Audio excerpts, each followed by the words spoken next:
Rero kugira ngo ubwa mbere ho ibintu mwe n'ivyo bihere, harimo ibintu vyo guhindura ingendo, harimo ukuvyara ku rugero, no kuvuga ukuvyara w'umuntu ashobora kurera, kuko tuve muri vya bindi vya kera vy'kwiyumvira ngo nka bamwe bemera ngo nukuvyara ngo abana bakuzura isi yaramaze kuzura, nimba batarabibona. Nibaza ko ico ca mbere mu gihe abantu bazomenya ati mvyaye abana nshobora kwigisha, nshobora kugaburira, nshobora kwambika, iyo niyo nyishu ya mbere imbere ya vyose. Hanyuma ikindi kigira kabiri ni mu gihe mu kibano la communauté umwe wese avuga ati uyu mwana naho hose vyanse umwana si uwumwe. Abarundi rero ayo n'amajambo twakoresha meza ku mwana atari uwumwe.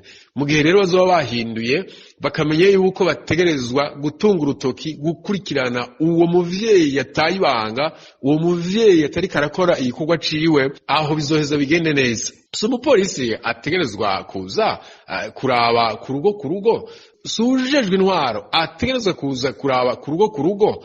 Ico ni igikorwa c'aba muri communauté, igikorwa c'abene gihugu, kandi igikorwa c'abatware bo ku nzego zo hasi, ashatse kuvuga abakuru b'imitumba na nyumba kumi, kuko abo nibo bafise urupfunguzo rw'uko abana baguma mu kibano bataja mw'ibarabara. Kuko ubushikiranganji bw'ugushigikirana naho ubwo bakura mw'ibarabara, kuko bamaze kubikora kenshi n'igipolisi, urumva bashitse imuhira bagarutse, bisigura ko abo baba batakoze igikorwa ciza. Ariko iruhande y'ivyo dushime ko hariho abana batagarutse, hariho abana bagumye imuhira, hariho abana bafise ubu ivyo bariko barakora, hariho abana ubu batakiri mw'ibarabara, ubu bagumye mu kibano. Aho ngaho ni ugutera intege abakuru b'imitumba, gutera intege mu kibano, kugira ngo abo bashobore no gutanga akarorero ku bandi biba bitagenze neza. Rero kugira umwana ave mw'ibarabara, avuye mw'ibarabara agume muhira ntagaruke,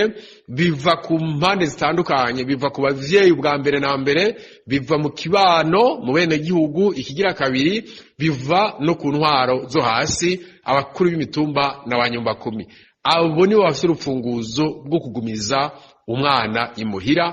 Ntituronderere ikibazo ahandi, ikibazo kiri muri communauté.